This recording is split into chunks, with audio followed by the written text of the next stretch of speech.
Hello everybody! JGC Anime here today. We're to review Classroom of the Elite Season 3. So without further ado, let's just hop right into this. So, here we are at the third season of Classroom of the Elite. So, what's the story of this third season? Well, with their last few exams all done, we now find our team entering a kind of campsite type thing where they're going to live in cabins while doing some outdoor stuff for another test. And then after that, a bunch of other crazy stuff will go down once they return to school and stuff. But that's all I can really say because there's a lot of spoiling that would be required if I want to really go into detail. So we're just going to avoid that. So yeah, that wasn't very good at describing anything, but we're just going to roll with it. So in terms of spoiler-free thoughts for this season of Classroom of the Elite, a season that wraps up the first year and prepares us for the second year. So, how did it fare? Having to adapt 5 volumes of content? I'm gonna be honest, not very good. It has some good moments, I will say. There are some times where I actually did find myself enjoying it. But sadly, more often than not, I was not that into it, which I can go into more detail about in the spoiler section. But just without going into any spoilers, I found that this season didn't leave much of an impact. In fact, more often than not, it was more weird. Like, I just couldn't put my finger on it other than it was just weird. Like, in the past, I would read scenes in the light novel and get super just on the edge of my seat about it, just really excited, very curious to see how things are going to turn out. But then I watch it in the anime and I'm just staring blankly at the screen, not thinking anything about it. Just the scenes are so awkwardly paced, so weirdly set up that, with the exception of Volume 10 being one of the few times I think the anime actually did a decently solid job of adapting a volume, the rest of the volumes had their problems. Even 10 kind of had its problems, but nothing I really have to complain about, as I was actually pretty satisfied with how it turned out overall. But for everything else, I definitely had some problems. From Volume 8 barely getting any time and dedication to it, and Volume 9 really butchering the ending of it, and also Volumes 11 and 11.5 kind of cut out some of my favorite moments from those light novels. But it's whatever, I guess, because at the end of the day, I just don't really care anymore. Like, I remember starting this show thinking that because I've read the light novels and I love the light novels, that at the very least, I'd probably enjoy it to some extent. However, it seems like with every single season, that has become less and less true. As of right now, after watching season 3, I'm not afraid to say I think I'm done with the Classroom of the Elite anime. Like, I'm so disappointed with how they are handling this season and how just this whole show in general, and how it just really could have been a lot better if you just had more episodes, a better animation budget, a better art style for the show, and just a decent quality to it that sadly the anime just doesn't have. It really does ruin a lot of really good moments, and I just feel that it could have been a lot better and stronger. It just overall more entertaining. Like, there are so many moments in this where I'm watching and complaining to myself, thinking, a character wouldn't say that. Why is this character acting like that? It makes no sense, because that's not how I remember in the novel. Maybe they did act that way in that point. I don't remember, but it's just, sometimes I just find myself annoyed when a character says something I just can't picture them saying. Things where I don't remember them saying that, but if they did say it, then that's on me. But overall, I just felt that this whole season, as a final part to the whole anime adaptation of Year 1, was just a dumpster fire. It did not deliver almost anything later on. In fact, I don't think there were many moments where it did deliver. The only times I could really give it props are at some points when they were adapting Volume 9 and some points when they were adapting Volume 10, since I still think they adapted Volume 10 pretty well. But with that exception, most of the other volumes that they adapted just didn't hit the same as they did when I read the light novels originally. Like, when I was reading the light novels, I was super into these stories. I was so invested that I remember when I was reading Volume 11, there was this big final showdown, which I'll talk about in the spoiler section, but there's this big showdown in it. And while I was reading it, I was on the edge of my seat. Like, I was so hyped for what was going down. Like, everything that was happening, I was so excited for it. I was just thrilled. I was excited beyond belief. I was just really enjoying it. And then I watched the anime, and it's just like, oh, this is happening, I guess. Okay. Anyway, so how's the weather? Oh, great. That's great. It's just, I never really found myself too super invested. And literally at the end of the episode this battle takes place, right when the episode ends, do I start to get a bit excited for the big plot twist that happens after the battle. And there's stuff like that just, then the episode just kind of ends, and it's just stuff like that that really just makes me realize just how poorly paced this whole season is, as it just does an awful job trying to adapt so many volumes into one season. Like, this has me feeling the same way I felt when I was watching the first season of Arifureta, only worse because unlike Arifureta, which still got most of its points across with its first season, even if it tried to adapt 4 volumes at once of a really thick light novel for each volume, in this anime's case, the volumes were less, like they really just didn't have as much going for them as the Arifureta volumes, which are much larger with a lot more words on each page. But in this anime's case, what it makes up for in lack of pages, it makes up for in a lot of interesting dialogue between the characters. It helps develop a lot of characters that you honestly wouldn't even notice unless they were mentioned in the anime. And it really takes the whole story and reminds you that every single character is important in some way. Maybe some characters are more important than others, but each one does get a chance to shine, even if only a little bit. And I'm a bit baffled by it because as of right now, I don't even know how they're going to handle anything else going forward. Like, I have been reading the volumes of Year 2, and I don't even know how they're going to adapt volumes 2 to 4.5 because that's just one really long story. Like, that whole thing is just one lengthy story that goes on for like 4 volumes straight. So if they made a season 4, how would they even handle that? And it's stuff like that just gets on me so much because I can't stand the idea that this is what we get for our Classroom of the Elite adaptation. I know it sounds like I'm just kind of ranting a little bit here, but the fact of the matter is I'm just so annoyed at this season as it reminds me of the biggest problem this show has. And that is that the pacing is terrible. It'll cut out so much important content, some of the best moments of the books, and they just don't hit the same. Like, once this season was over with, it was less like I was disappointed that there wasn't a season 4, but more so I was glad that I was finally done with it because I'm done. I'm absolutely done with this anime.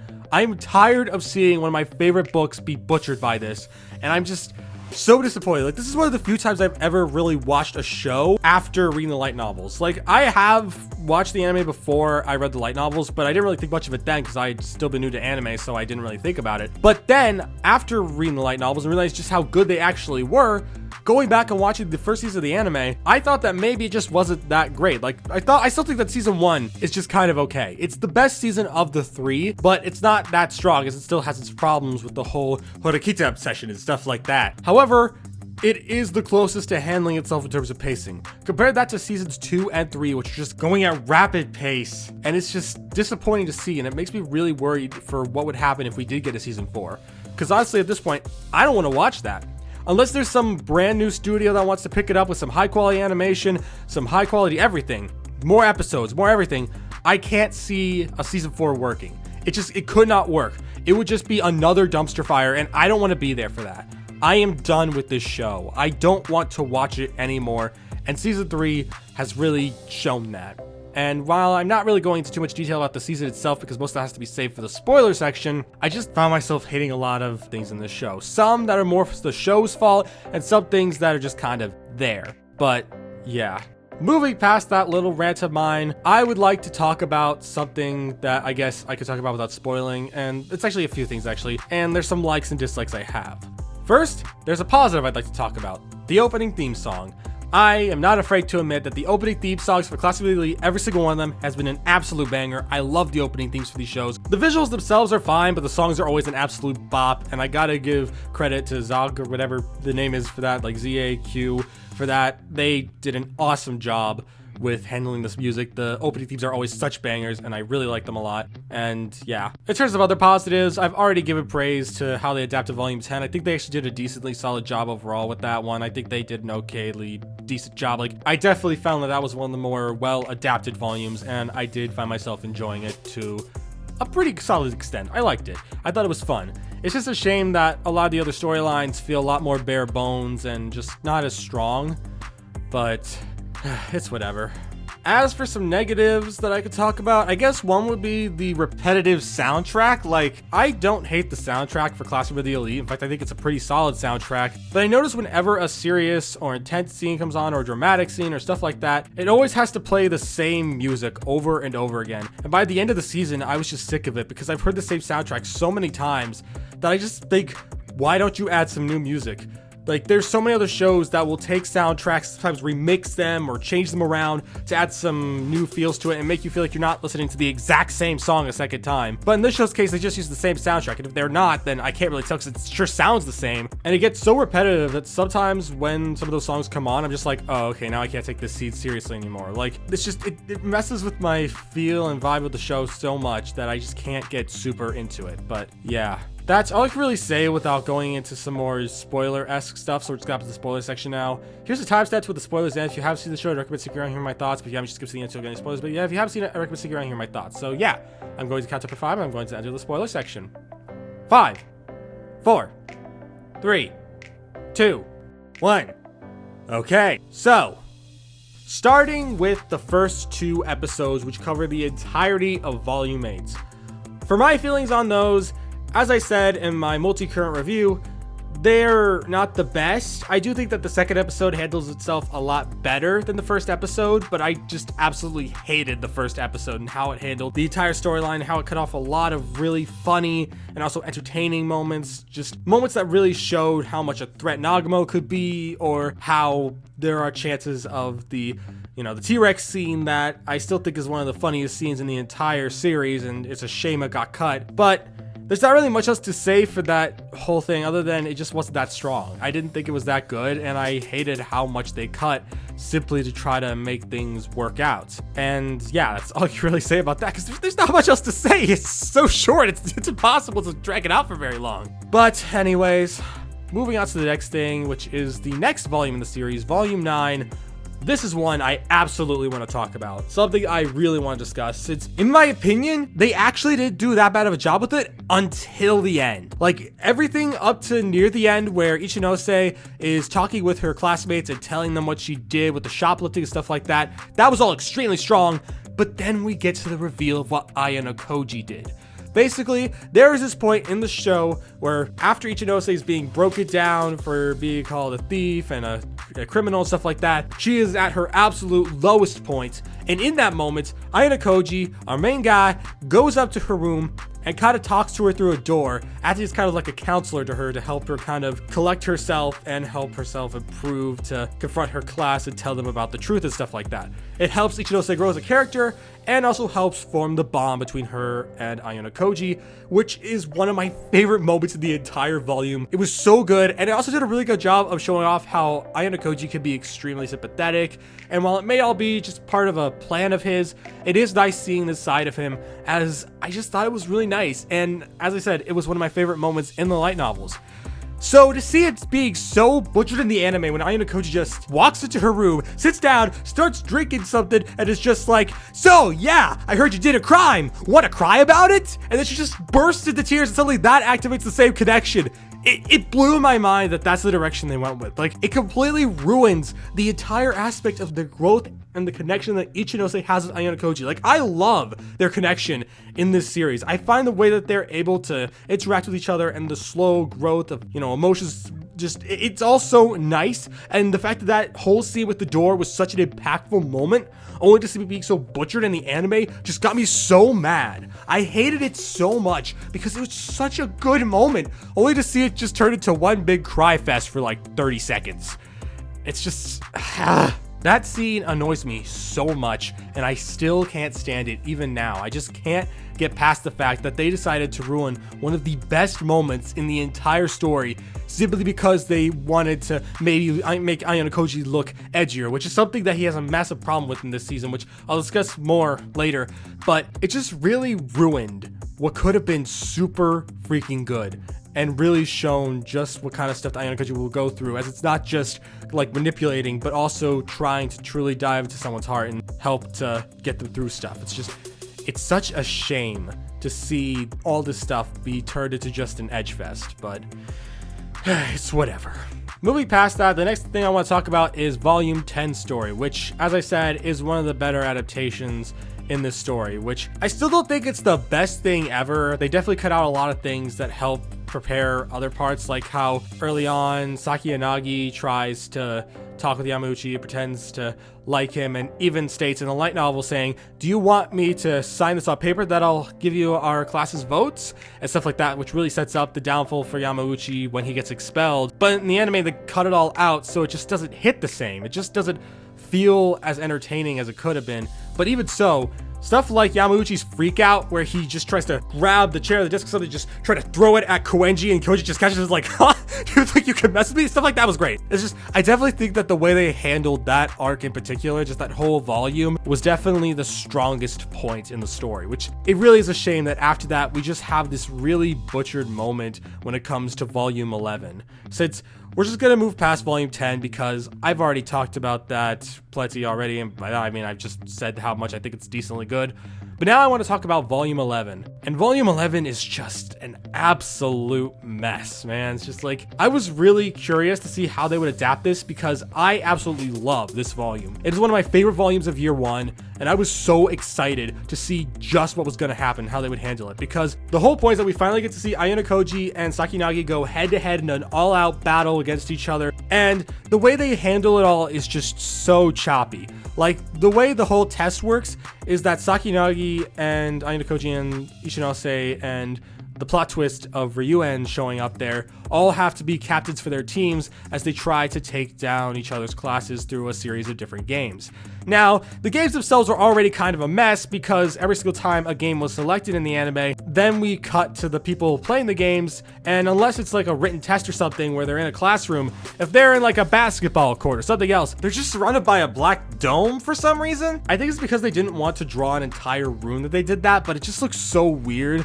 Like, it feels like they just went to like their own little domain expansion type situation where they're just in their own domain trying to, I know it's a bad reference, but it felt like they were just trying to create their own little small area where nothing was going to happen besides that one competition. And also, there's just some questionable things that happen in the actual competition itself. Like how, for example, because they try to cram the entire exam into one episode, I just don't feel the impact. Like, when we're reading in the light novel, each of the exams goes into a much more detailed note, and I really found myself invested in seeing how each of these exams would go. So when we learn how they all ended, I was just kind of shocked because I didn't know how they were going to turn out. Then we get to the chess match, and by that point, that chess match had been hyped up for a while. Like, we were excited to see it, at least I know I was. And when I read that, dude, it was one of the best moments of the entire volume. I was on the edge of my seat, so excited to see how this was going to turn out. And the fact that it ended with Ayano losing because the new principal Tsukishiro showed up, and his introduction in the anime is not as strong as it is in the light novel, but whatever. Once Tsukishiro reveals that he was actually manipulating things, I actually thought that was a really interesting twist. And it actually made me hate Tsukishiro. Like, they fully got me into hating this man. So seeing what happens to him down the line just becomes all the more interesting because you never know how the story is going to go. Since, dude, Tsukishiro does some pretty messed up stuff later on down the line, but I'm not going to spoil that. But it just goes to show just how far Tsukishiro is willing to go for things, and I really enjoyed it in the light novel. Not as much so for the anime. Like, the whole, as I mentioned, test happens in just one episode.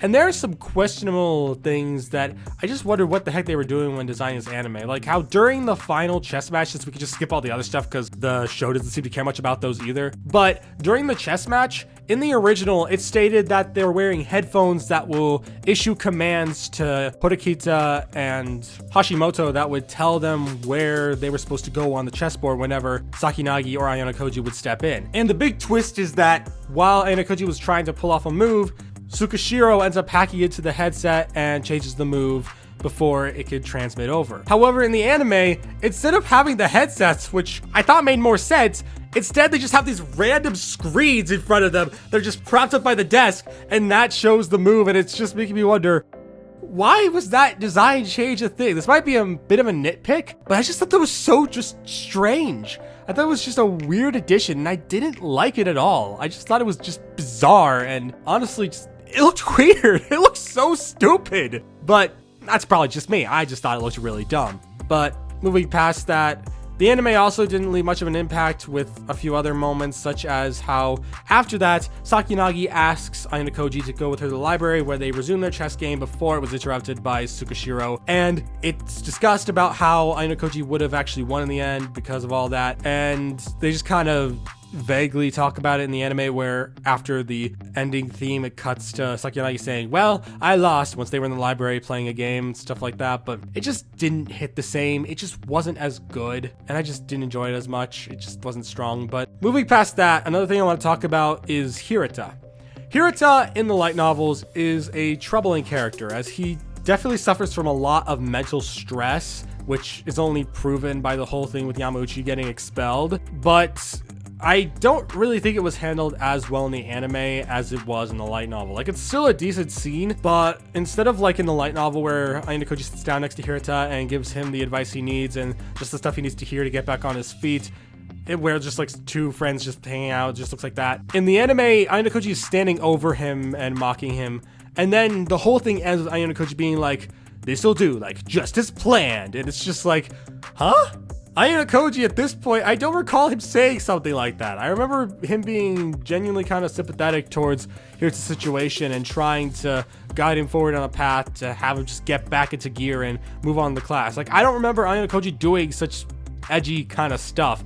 And that's kind of a problem with the whole anime in general. There are many moments in the anime where you could tell that Ayano Koji feels emotion in the light novel, but in the anime, it just isn't there. Like how in the final scene, when Ayano Koji is hugging Karuizawa after asking her to date him and she accepts, in the light novel illustration, you could tell that he has emotions going on in his head. But in the anime, he's just staring blankly, which I get that's kind of like a design choice to show he's kind of robotic, but at the same time, he does have emotion, so why do they do that in the anime? And I just felt that there were so many moments here where he could have had expression, where it either does happen where he shows expression and it looks really dumb, or he doesn't show expression at all when it matters. It's definitely a problem with Ayano Koji's character, and one of my least favorite things about the anime adaptation of his character and just overall the whole show.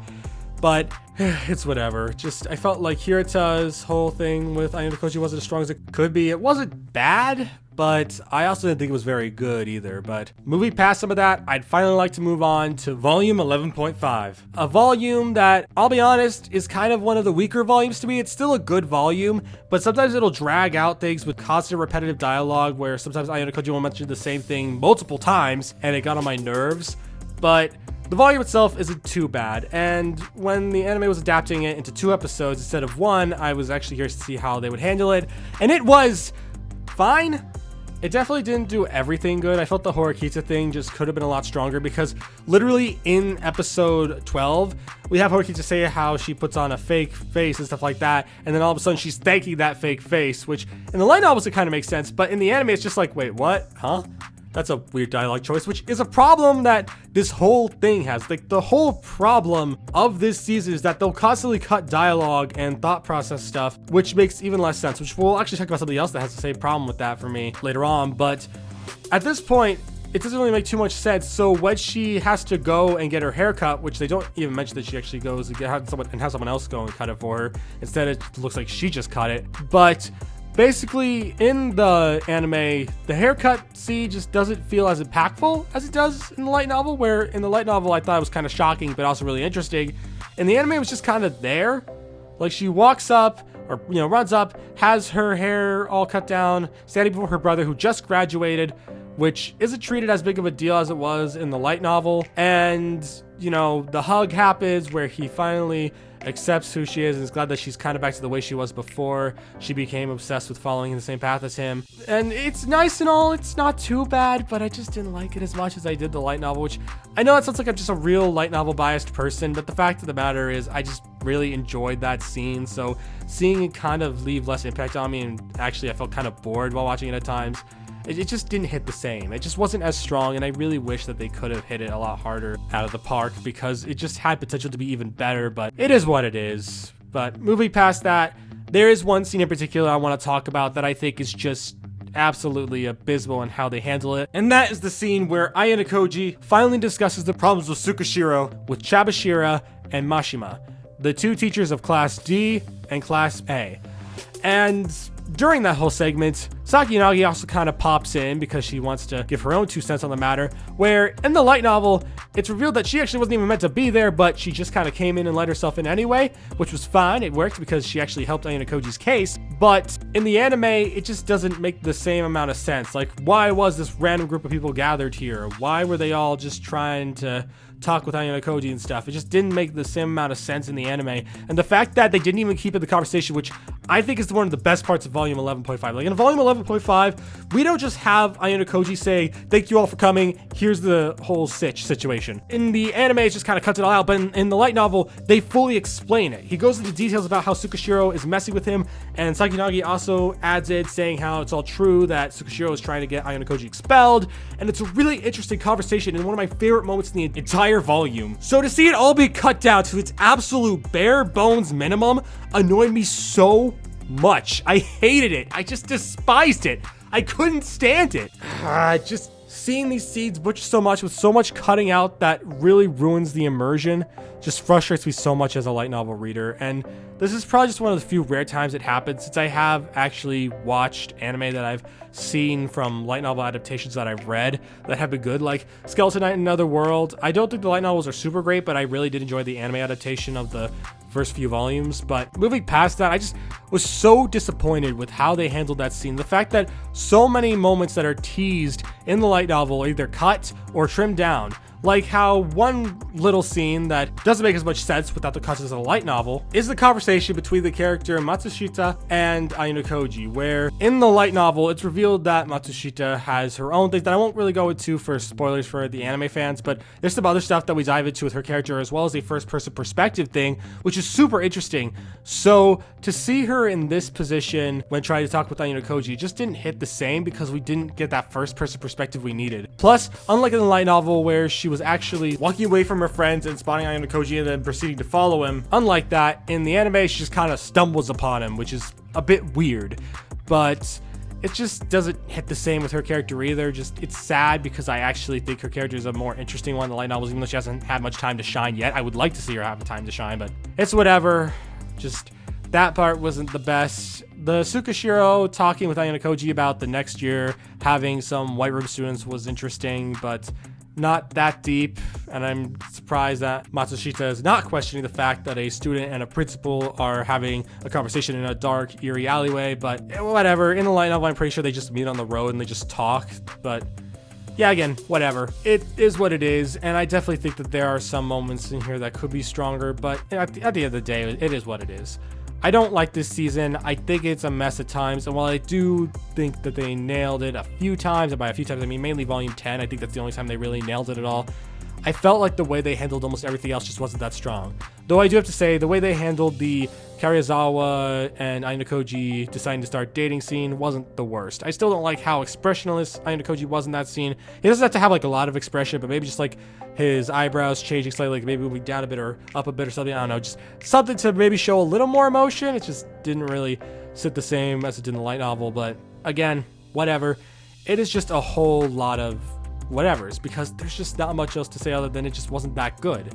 I didn't really enjoy it as an adaptation, and I just couldn't really stand by and say this was that good. But moving on past that, one final kind of thing I want to talk about that's actually kind of a stupid complaint I have, and it's really dumb, but I'm going to complain about it anyway. And that was the color scheme they went for the character Hayato, who's like this kind of swampish looking guy with an eerie atmosphere to him that has his role to play in the light novels. And when I saw his character design, I kind of imagined him with like swampy, dark green hair. So to see it with such a weird hair design, I almost couldn't even believe it was the same character. Like when I saw that, I was just like, wait, did you guys seriously think that was a good design choice? Was that how his hair always looked? Was that really how it always looked? That looks so dumb. That looks so stupid. But that's just a minor complaint on my part. It just wasn't that great. But yeah, overall, I didn't think that there were too many amazing moments, though there is one surprisingly well-animated moment near the end where Ryuen and Ayano Koji are talking with each other, then Ryuen tries to throw a surprise attack, which is so well-animated, it felt like I was watching a different show for a second, and then after that goes back to being the cheap animation. But overall, I just felt that this season wasn't that good, and it had its ups and downs, but mostly downs, as I consider it to be probably even lower than season 2 in terms of quality for me. And while I do think they nailed one of the storylines, that being Volume 10's, I just think the rest had their ups and downs, and yeah. That's all I have to say, so we're at the conclusion of this video. What are my final thoughts? Overall, Class of the Elite Season 3 just isn't that great. It's not a particularly bad season, but it doesn't stand that strong against other anime I've been watching, and I just think that as an adaptation of one of my favorite light novels, it just doesn't stand up there, it just doesn't stick, and I think I'm done with the show. I think I'm absolutely finished. I just do not care anymore. I'm tired of seeing something that looks incredibly low budget at times. Like, give it the right treatment it deserves. Give Class of the Elite the right adaptation it deserves, and then I'd probably watch it. But I just feel that the way they handled these 3 seasons was super disappointing. So if they ended up making a season 4, I'm not gonna watch it. I'm done. I quit. I think I'm done with this show, and I'm just done. I quit. I'm finished, and I'm gonna go stick to the light novels. I'm gonna read the light novels from now on, and if it just so happens that somehow they come back and make a good season 4, starting to adapt year 2, then I'll come back. But only under the conditions of 1, a longer episode count, maybe like 24 to 25 episodes, that way you can actually flesh it out. 2, better animation quality, maybe a better art style, because honestly, I've never really been a big fan of the anime's art style. And 3, just a more unique soundtrack. Like, the soundtrack isn't bad, but please give us more variety. I don't really want to listen to the same thing over and over again. It gets tiring after a while. But overall, I don't think that this show is the worst thing ever, but as an adaptation of one of my favorite light novels, it falls flat in so many ways. And that's why I give Class of the Elite Season 3 a 5 out of 10. It could have been better, but overall it just wasn't that good, and I'm very disappointed with how things turned out. And I just have more complaints than compliments to give this show, because I just wish it could have been better, but it wasn't. And yeah, I definitely think that if you're someone who's like an anime only, you will probably get some fun out of this. You'll probably enjoy it a lot. But as someone who's read the light novels and really freaking love them, I just can't get behind what they've done to Ayano Koji, to every other character, with their weird kind of design choices where sometimes the designs will look really off-putting and I don't know why, as well as just the weird pacing where they'll cut volumes up into like 2 to 3 episodes and not really dive into any detail on any of them and cut out a lot of really important moments. But at the end of the day, it's just an anime adaptation, and if I really want to experience the story in its truest form, I can just read the light novel, so it is what it is. And yeah, with that said, that's all I have to say, and thank you all for watching. If you're new to the JGC Anime channel, don't forget to subscribe. I also do anime fans to the channel, and I will see you all around. Peace!